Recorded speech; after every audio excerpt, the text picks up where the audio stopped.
This year we set out to expand our already pretty massive garden and make it 3 times bigger. Boy, were we excited to get started. We added 2 additional garden spaces, each about the same size as our current garden, which is about 60 by 80 feet. When we started breaking ground on the new garden spaces with the tractor, things seemed good right away. Pretty soon we realized a massive portion of what was going to be garden without 240 tomato plants in it was heavily laced with rock. After discovering this, we set out on a mission to remove the rock, and this video details that process. Plans changed and we ended up growing sweet corn in this space, which was successful. Come along with us and check out the process and learn why it is so important to look at the ground that you're going to be cultivating, or if it's a new property, the ground that you're going to be buying when making plans for your future goals with your property.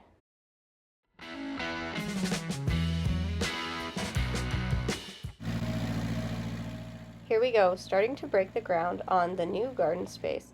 This garden space is located right in front of our current garden space that we have been growing in for the past 2 seasons, and then in front of this garden space we're putting an additional garden space. At first the ground looked pretty decent and we were pretty excited about the way this field was looking. While sitting on the tractor, the soil looked pretty decent. I couldn't tell that there was as much rock in that corner as there was. Using the cultivator on the tractor is sure fun, and it is a much easier way to loosen the soil than using a shovel or a tiller, walk behind tiller. Got it all cultivated with the tractor. This eighth of the garden or so, this corner right here, turned out to be pretty subpar soil with a lot of rock in it, so we'll be picking rock out for the next couple weeks. After picking a couple wheelbarrows full of rock, we decided to make a rock screen to remove the rocks, and it was pretty awesome to see it in action. The rock screen was made out of some scrap materials that we had laying around, and some of them were just unused materials from other projects. We may have bought the 2x4s, the tall ones on the far side, but everything else was on the property. As you can see, it did a pretty decent job, but some of those smaller rocks were definitely still getting through, so we decided to make a little bit of an upgrade and add an additional fence on top of the current fence on the rock screen.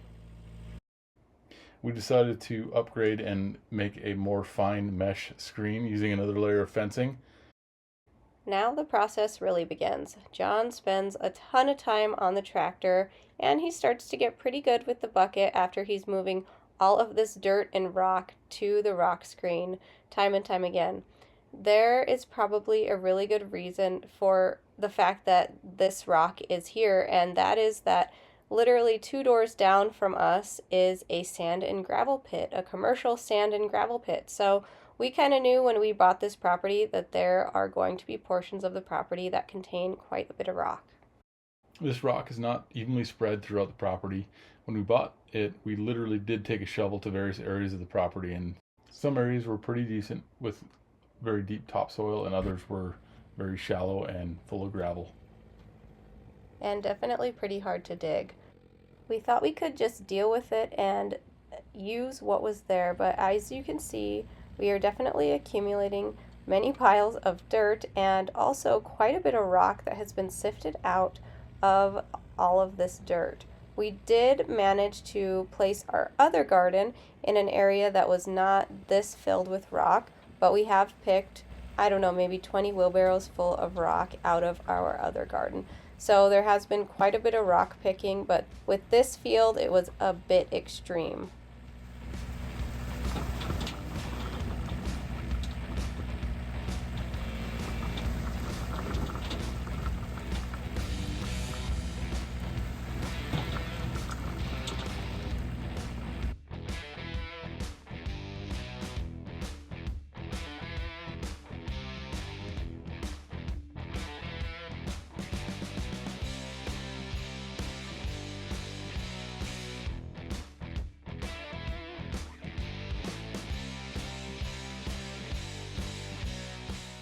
Look at all these piles of dirt we have accumulated, and you can see there are quite a few rocks at the back side of the piles that didn't quite make it into the trailer. All of those rocks, we ended up having to hand pick them and get them out of there after we got the dirt back into the garden. But the deeper we seemed to go with this job, the more rocks we seemed to notice. There seemed to kind of be no end in sight with getting these rocks out of the garden. After deciding to call it and say that we had went deep enough, now it's time to fill everything back in. I did put a lot of this in with the tractor, but then the final work I did by hand.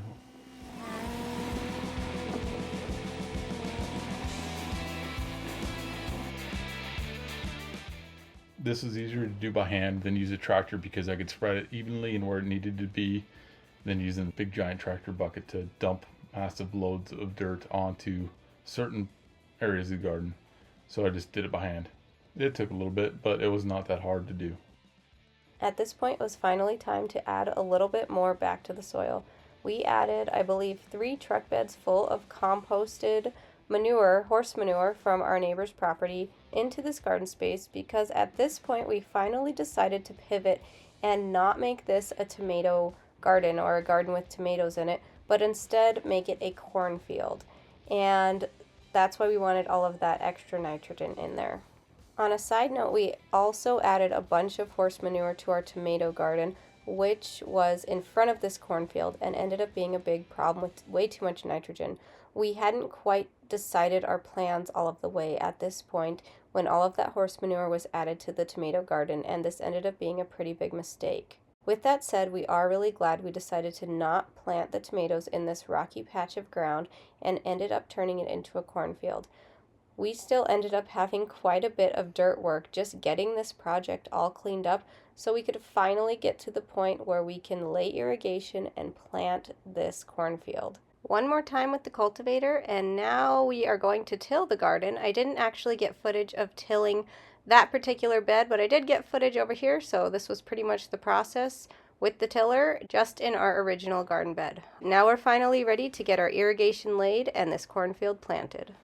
All right, now the ground is finally prepped and we can finally start laying the irrigation and getting things planted this year. We opted to use drip tape irrigation in this cornfield and overall it worked pretty great. A couple of changes that we would make in the future with this is possibly burying the drip tape irrigation as it does expand and contract quite a bit. We do have a couple of videos on our channel that kind of go over our first year of drip tape and our experience. One in which we reflect on the first year. Check them out if you're interested. Now in some of these pictures you can't quite tell how bad that rock is, but in some of them you can definitely see it's still there, especially over towards the corner of the garden closest to what became the tomato garden.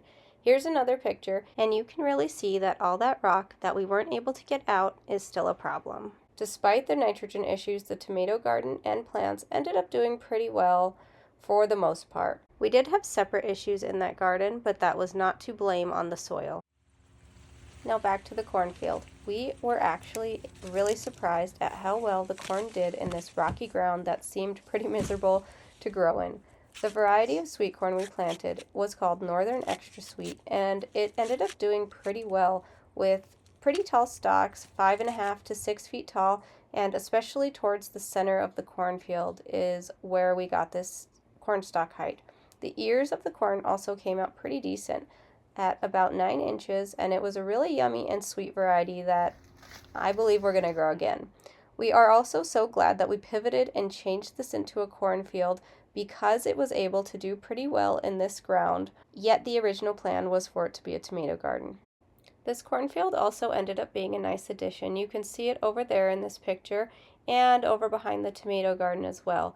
It was really nice to have, and you may be wondering what we did with all of those rocks. We ended up putting them out by our self-serve farm stand to make a little road, and this was a really nice thing to have and a great way to sell our veggies out at this farm stand. And the road definitely needed some beefing up, so it was a good addition out there, and those rocks definitely got some use somewhere outside of the garden. Now that the season is over and we have time to reflect on everything, there are a couple things we think about after this experience. First of all, we think about the possibility of tilling up that space again and replanting it again in the next season, and we are not at all excited about this venture, as we know there is still so much rock out in that field. The second thing that we think about, and the thing we hope to pass along to others who may be watching, is how important it is to look at the ground that you're going to be working and decide its best use. We are no strangers to hard work and definitely don't shy away from it, especially my husband. And it definitely is doable to make a fantastic garden space out of an area that started out as less than great.